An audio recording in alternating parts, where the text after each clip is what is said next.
अब एक सवाल जो लोगों के दिमाग में आता है बार बार, मुझसे भी कई लोगों ने पूछा है, कई बार पूछा है कि यार ये नेटवर्क मार्केटिंग करने वाले ज़्यादातर लोग फ्रॉड होते हैं। ऑलमोस्ट सारे ही फ्रॉड होते हैं। तो आप जैसा इंटेलिजेंट आदमी हमें क्यों ऐसा काम करने के लिए बोल रहा है? तो मैं अपना एक्सपीरियंस बता देता हूँ आपको। 1970 की बात है, पहली बार मेरा ये स्कीम वालों से, नेटवर्क मार्केटिंग वालों से पाला पड़ा था पहली बार। उस वक्त मेरा कोई दोस्त था, उसने मुझे इनवाइट किया कि कोई बिजनेस मीटिंग है, चलेगा क्या? अब आप लोग मुझे जानते ही हो, मुझे तो शौक है ये मीटिंग्स वगैरह में जाने का। तो मैं गया वहाँ पर, लेकिन वहाँ पर जाके क्या देखा, ये मीटिंग कोई ऑफिस में नहीं रखी गई थी, एक घर में रखी गई थी। मुझे पहली चीज़ ये अटपटी लगी। उसके बाद 3 घंटे तक उसके अंदर नेटवर्क मार्केटिंग की बात हुई। उस वक्त तक क्या है, मेरा खुद का बिजनेस बहुत अच्छा चल रहा था। इन सब चीज़ों के लिए मेरा दिमाग तैयार नहीं था, बंद था, कह सकते हैं दिमाग बंद था, लॉक कर रखा था मैंने। कोई नई चीज़ सीखने को मैं तैयार नहीं था। शाम को जब मीटिंग ख़त्म हुई तो मैं बाहर निकला। मेरे दोस्त ने बोला भाई कैसी लगी मीटिंग? तो मैंने अपने दोस्त को बोला भाई सुनने में तो अच्छी है लेकिन मेरे काम की नहीं है, थैंक यू, क्योंकि मुझे ये सारे के सारे काम फ्रॉड वाले लगते हैं। फिर मैं आ गया वहाँ से अपनी कार में बैठ कर। बस इतनी बात हुई, उसकी बात मैंने सुनी नहीं, वो बोलना क्या चाहता था, मैं आगे बढ़ गया। अब सच बताऊं तो उस वक्त दोस्तों मेरा बिजनेस बहुत अच्छा चल रहा था। वो जब बिजनेस अच्छा चल रहा था तो मेरे पास किसी और चीज़ का सोचने का टाइम ही नहीं था। दिमाग को बंद कर रखा था, मैंने आपको बताया दिमाग को बंद कर रखा था। फिर 15 सालों के बाद में ये नेटवर्क मार्केटिंग मेरे सामने फिर से आई, मेरे दिमाग में फिर से आई ये बात। कैसे आई? एक बहुत इंटेलिजेंट दोस्त था मेरा, बहुत ही इंटेलिजेंट, पैसे की कोई कमी नहीं, किसी चीज़ की कोई कमी नहीं। उसको मैंने इस काम में देखा। जब मैं देखा तो मैं चौंक गया। मैंने उससे जाके पूछा भाई तू क्या कर रहा है इस काम में? फिर जाके उसने मुझे अपने तरीके से समझाया। फिर मेरे दिमाग में बात बैठी, मेरा दिमाग खुलने लगा। अब यार एक बात बताऊं, मैं भी पढ़ने पढ़ाने वालों की फैमिली से आता हूँ। मेरे फादर टीचर थे, आपको पहले ही बता चुका हूँ मैं, रिच डैड पुअर डैड जो मैंने बुक लिखी है उसके अंदर मेरे फादर टीचर थे। लेकिन उनके पढ़ाने का तरीका मुझे बिल्कुल पसंद नहीं था। क्यों? क्योंकि बहुत पुराने तरीके से पढ़ाते थे वो। तभी तो मैंने फ्लाइट उड़ाना सीखी। और क्या रीज़न था? वहाँ पर मुझे बहुत कुछ सीखने को मिला। एक्चुअली स्कूल्स में जो टीचर्स होते हैं पढ़ाते हैं मार्केट के बारे में। उनके पास खुद के पास असली ज़िंदगी में मार्केट का कोई एक्सपीरियंस नहीं होता। कभी देखा है आपके टीचर के पास कोई मार्केट का एक्सपीरियंस है, वो खुद मार्केट में उतरा हो? नहीं, लेकिन वो मार्केट के बारे में पढ़ाएगा। और अगर बाई चांस मिल भी गया ऐसा टीचर जिसके पास कुछ एक्सपीरियंस हो मार्केट का, तो वो किसी कंपनी का वर्कर होगा बस, मालिक नहीं, क्योंकि मालिकों के पास टाइम ही नहीं है वो MBA कॉलेजेस में जाकर पढ़ाए। ऐसे लोगों के लिए अमीर डैड बहुत अच्छा बोलते थे। ये 5 साल की उम्र में स्कूल पकड़ते हैं, किंडरगार्टन में, नर्सरी LKG UKG में। उसके बाद में ये स्कूल को छोड़ते ही नहीं हैं, पढ़ते भी इसी में, पढ़ाते भी इसी में, नौकरी भी इसी में करते हैं। और मज़े की बात ये कि ये खुद तो अपने स्कूल से बाहर कभी गए नहीं और अपने स्टूडेंट्स को पढ़ाते हैं असली दुनिया के बारे में। अब बताओ ये सिस्टम मजाक नहीं है तो और क्या है?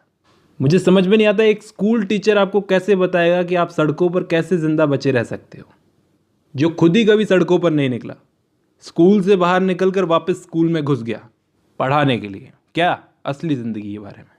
इसलिए कम से कम इन लोगों से मुझे MBA नहीं करना। मुझे कोई ऐसा आदमी चाहिए जो खुद मालिक हो, जिसने खुद अपनी ज़िंदगी में कुछ किया हो। तो मैं गया अपने अमीर डैड के पास में, क्योंकि उन्होंने पैसा बनाया था, उन्होंने मुझे MBA करवाया, ज़िंदगी का असली MBA। उन्होंने खुद पैसा कमाया है, खुद प्रैक्टिकल लाइफ को देखा है। वो सिर्फ कोरी बातें नहीं करते जो स्कूल्स में करते हैं। असली दुनिया में काम करने में मज़ा आता है, वो कहते हैं। पढ़ने में वो मज़ा नहीं है उन चीज़ों के बारे में। शायद मेरी बातें आपको थोड़ी सी हर्ट करेगी, लेकिन प्लीज़ मुझे गलत मत समझना, मैं तो सच बोल रहा हूँ।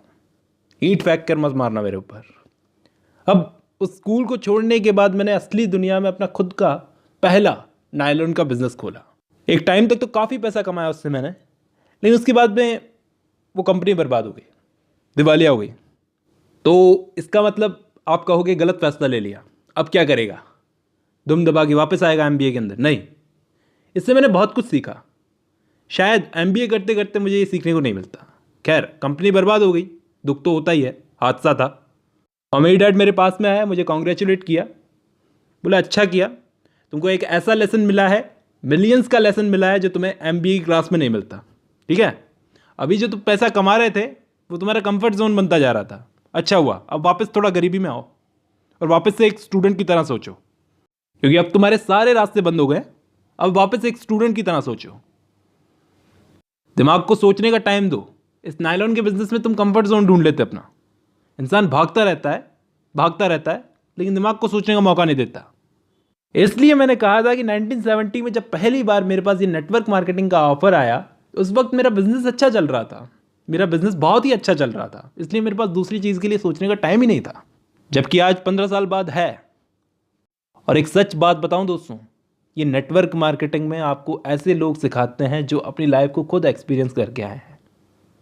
इनकी मत मानो, इच्छा नहीं है तो मत मानो, लेकिन कम से कम इतना तो सोचो, जो लोग आपको सिखा रहे हैं, आपके स्कूल टीचर्स, MBA करवाने वाले, जो असली दुनिया में खुद नहीं उतरे, क्या उनकी मानना सही है? इनकी नहीं मान रहे तो क्या उनकी मानना सही है? उनकी एक बहुत बुरी चीज़ मुझे लगती है, वो लोग डराते हैं कि गलतियां मत करो, अनसक्सेसफुल हो जाओगे। ये सिखाना नहीं होता, नो सर, ये डराना होता है। नो नंबर नो नौकरी, नंबर नहीं आएंगे, नौकरी नहीं मिलेगी। और गलतियां करने पर वो लोग सज़ा देते हैं। अब सज़ा देते हैं तो बच्चे के दिमाग में क्या बैठता है कि गलतियां करने से बचो, जितना हो सके गलतियां करने से बचो। लेकिन असली ज़िंदगी में हमारे दिमाग की बनावट ही कुछ ऐसी है कि गलतियां करने से ही हम आगे बढ़ते हैं। गलतियां करना कोई पाप थोड़ी, अमीर डैडी ने क्लियरली बोला था। हमारे दिमाग को बनाया ऐसे क्या है कि गलतियां करके ही बातें समझ में आती है हमको। जैसे साइकिल चलाना, घुटने तुड़वा कर ही साइकिल चलाना आती है, बार बार गिरकर। जो लोग गलतियां करने से डरते हैं वो ज़िंदगी में ज़्यादा कुछ सीख नहीं पाते, क्योंकि वो ज़्यादा कुछ करते ही नहीं हैं। अमीर डैड बोलते थे कि अगर आपको ऐसा बना दिया जाए कि आप एक भी गलती ना करो, तो इसका मतलब ये है कि आपका सीखना भी रुक चुका है। मैंने पहले भी कहा है, मेरे पास इतना पैसा इसलिए नहीं है कि मैं दूसरों से ज़्यादा स्मार्ट हूँ, बल्कि मेरे पास इतना पैसा इसलिए है क्योंकि मैंने दूसरों से ज़्यादा गलतियाँ की है। ये सब हो जाने के बावजूद मैंने बाद में भी गलतियाँ की है, और ऑफ कोर्स फ्यूचर में भी करूँगा। जबकि लोग किस चीज़ की मेहनत करते हैं? फ्यूचर में गलतियाँ ना करने के लिए। इसलिए हम लोगों के फ्यूचर अलग अलग होते हैं। वो कहते हैं ना, अगर आप किसी इंसान की सिचुएशन बदलना चाहते हैं तो उसके सोचने का तरीका पहले बदलो।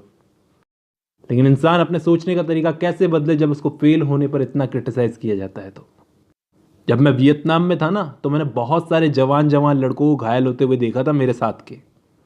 मुझे पता था ये बेचारे बच भी नहीं पाएंगे, लेकिन फिर भी वो लड़ रहे थे। क्यों? ताकि दूसरे लोग जिंदा बचे रह सके। मेरा एक दोस्त था, उसने क्या खूब कहा है कि आज इसलिए मैं जिंदा हूं क्योंकि मुर्दा लड़ रहे थे मेरे लिए। यानी उस वक्त वियतनाम में मैं कैसी जिंदगी जी रहा था, हम लोग कैसी जिंदगी जी रहे थे, किसी भी सेकंड मर सकते थे।